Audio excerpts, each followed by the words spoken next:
It's season 2 of Where the Game Lives On, the official podcast of the Missouri Sports Hall of Fame. We're back. We are upping the ante for season 2.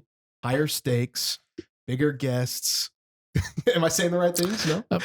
Apparently, it's just me and you. We got to up the game. No guests yet, but we're getting them lined up in the works. We've got to get some of the staff on. I think that could be some interesting interviews there. We do have some staff members to introduce everybody to.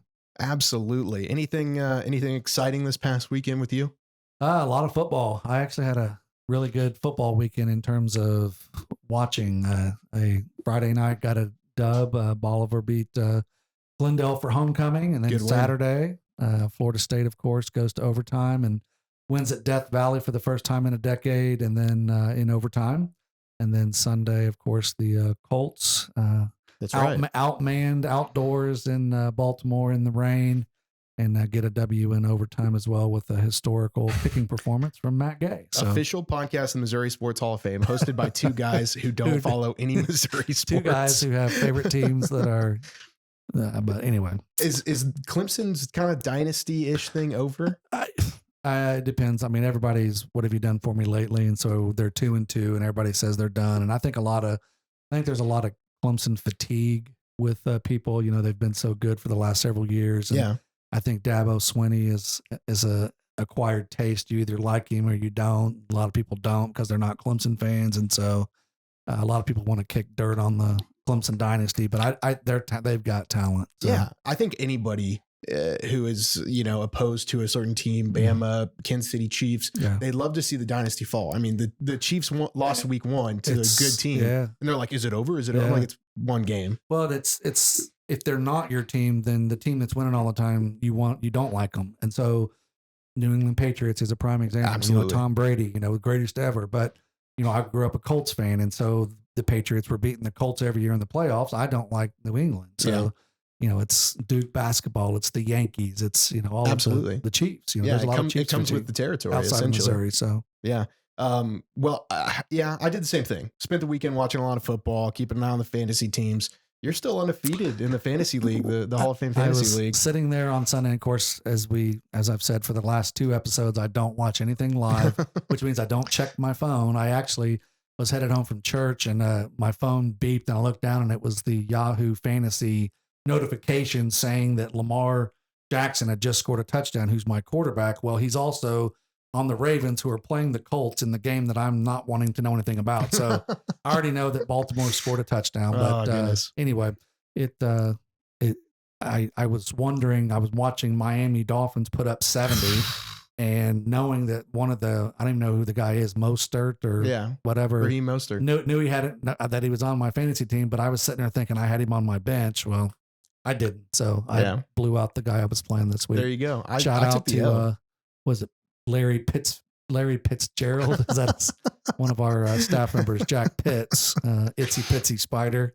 His fantasy name is Larry Fitzgerald. Love it. He took an L this week. I might have lost this week in the Hall of Fame Fantasy League, but the Chiefs won. The Chiefs looked good.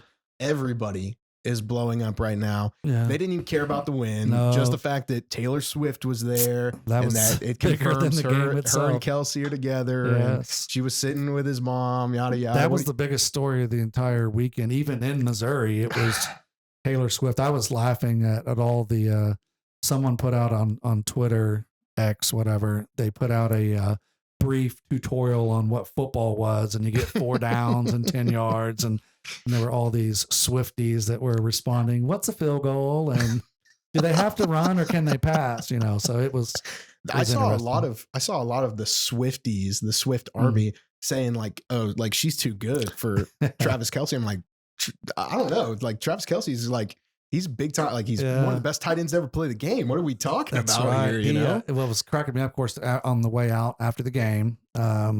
He's wearing what looked like clouds, jacket and pants, and I'm making fun of him.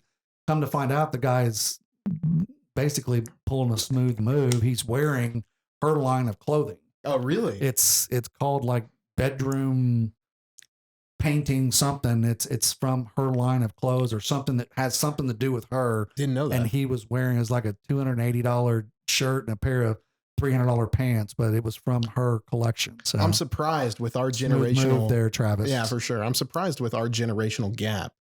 I don't know much about Swift. My fiance isn't really a big Taylor Swift fan. You probably know more about Taylor Swift than I do. I know nothing.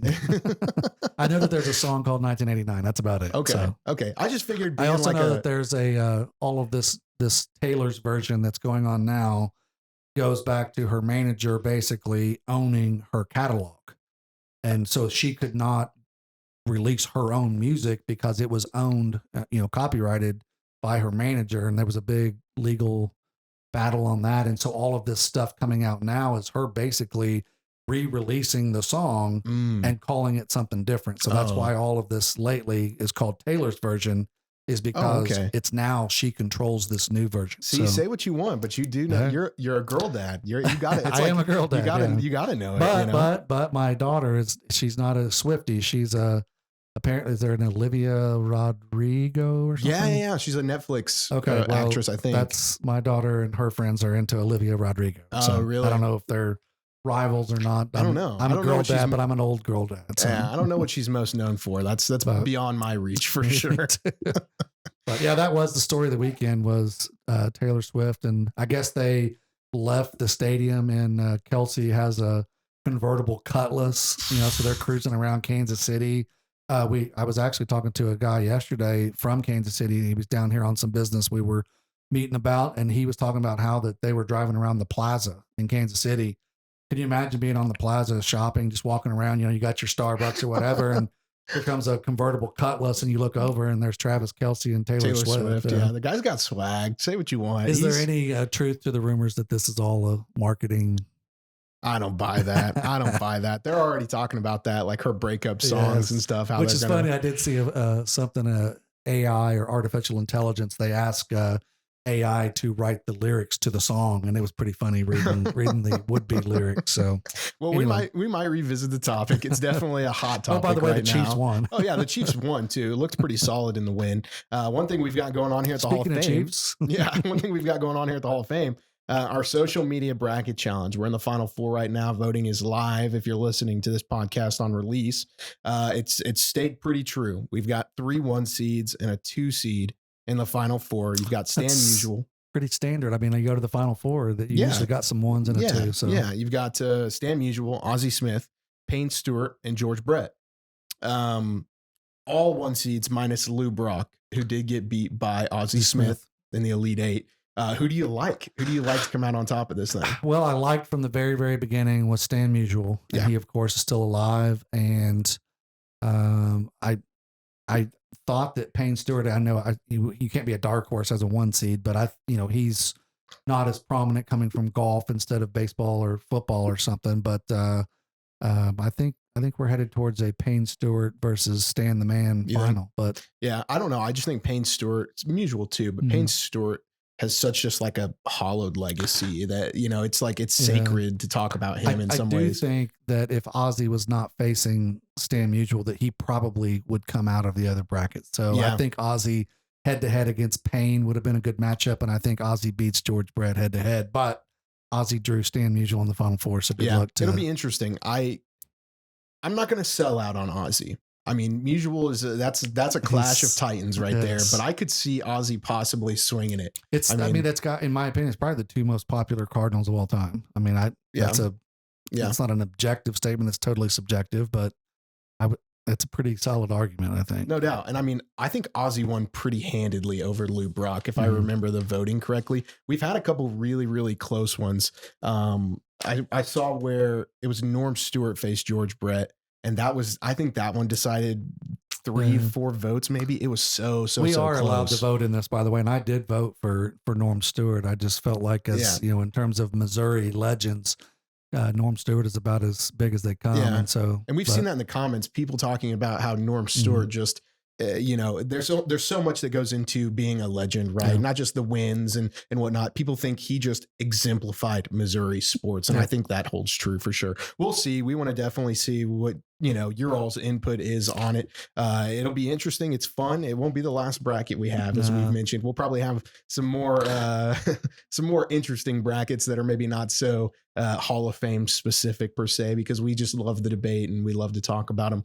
Another thing that we've got going, we mentioned it in episode 1. If you joined us, a raffle that's currently live for the helmet that if you're watching today, actually. Yeah, if you're watching on YouTube, you can see it here on the desk. Andy Reid, Pat Mahomes, Travis Kelce, full-sized helmet, commemorates the Super Bowl wins. Swifties, you can get a helmet signed by Taylor's boyfriend. Absolutely. Yeah. I never thought we were going to market it like that, but we might have to just run with it a little bit. It's a cool piece of memorabilia. It is for any collector. Oh. I mean, it's hard enough to get Patrick Mahomes to sign. I mean, his stuff is becoming harder to get because, the bigger he gets, the harder it gets. But to get all 3 of these, all future Hall of Famers, and not just in the Missouri Sports Hall of Fame, I'm talking about gold jackets in Canton, all 3 of them on the same helmet. It's an incredible piece. You don't have to be a Chiefs fan to appreciate, this, and it's just a $25 chance. And we're not going to sell more than 2,000 chances. And so for $25, you get a 1 in 2,000 chance of winning a helmet that's probably worth, by the time it's all said and done, could be worth $10,000 or more. So. Yeah, I mean, it's got a certification. I don't know if we can say it's one of a kind, but there's not going to be many pieces of memorabilia like this sitting around. And we hope that somebody who is very lucky and fortunate can win it, because you're going to have something that that's going to be one of the coolest conversation starters. Absolutely. Sit that thing on the mantelpiece, whatever you want to. But yeah, that'll be going through the beginning of December. That's when that raffle will be announced. And that link is on all the social media channels. Is that right? Yep. We will continue to plug it, make sure nobody misses it. I mean, it is an official raffle, right? There are rules, everything. You will have just as fair of a chance to win it as anybody. We do not have a chance to win it. That's right. So And the drawing itself we'll live stream that. So when we actually pull the name out of the hat, so to speak, that'll be live streamed. And this is our first online raffle, and we're very excited to see how it goes. And hopefully, if it goes well, we'll be doing more of these. So. Absolutely. Well, in sports news, we've got more Mizzou football to talk about. A win this past weekend. The Tigers are 4-0, and they're ranked 23rd in the latest AP poll. Can you believe it's the first time they've been ranked since 2019?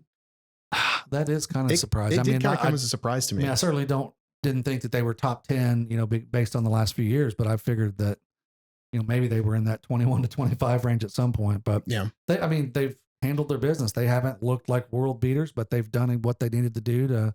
I think Brady Cook is settling in as QB1, and they've got a stud on their hands in Luther Burden. That guy he's real ridiculous. Deal. Yeah, absolutely. Real deal. So, Missouri product. Yep. Missouri absolutely. product right there. The interesting thing, and I think it shows that they've surprised people. The sports book had Mizzou at +/- 6 wins at the beginning of the season. I think it's a stretch to believe they don't get there at this point.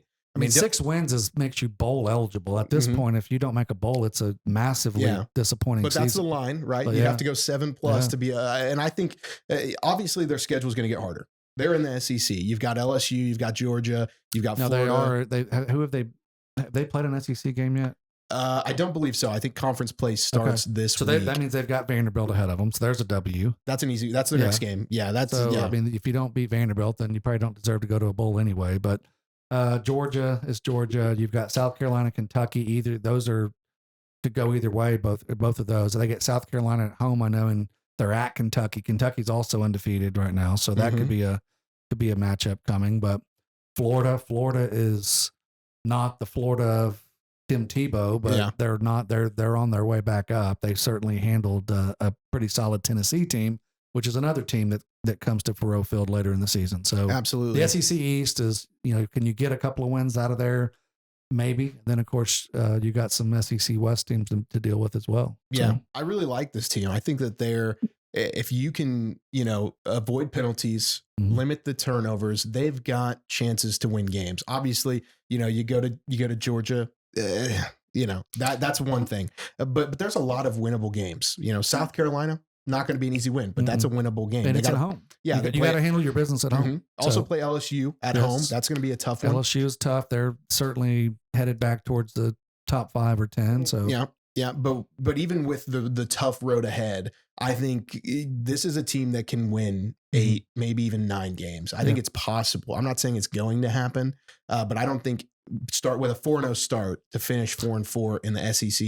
I don't think that's a stretch by any means. And there's, I mean, let's face it. There's a lot of people that experts so called that didn't expect them to beat Kansas State.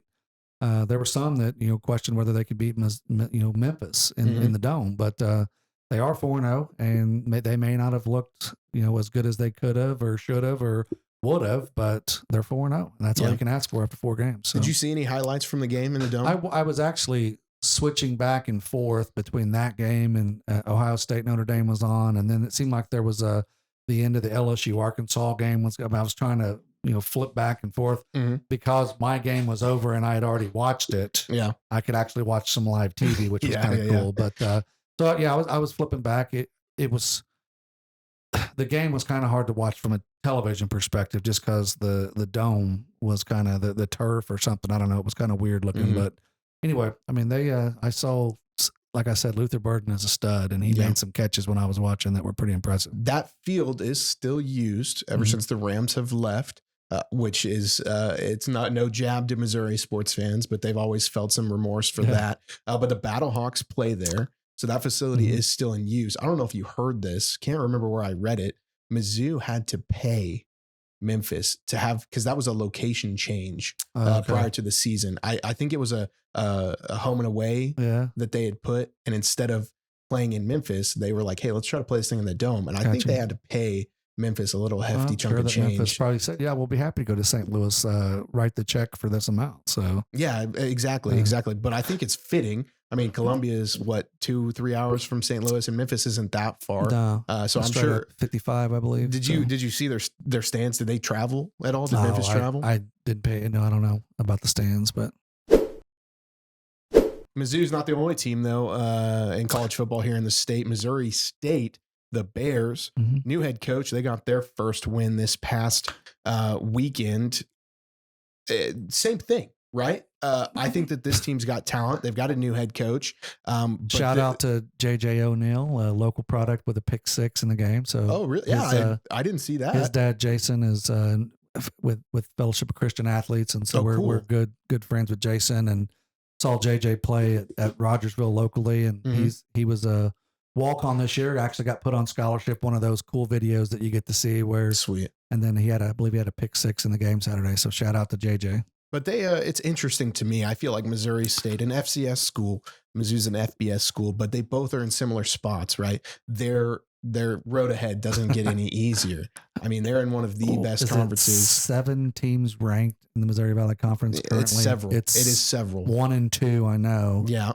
And then I believe the national champion in FCS has come out of this conference for the last decade. Or maybe 9 out of 10 years or something crazy. I see several just looking down through here. I mean, they're gonna have to fight for wins. Which who would have thought North Dakota and South Dakota would be the powerhouses of FCS football? But everybody wants to go play in the cold, I guess. Yeah. I don't know.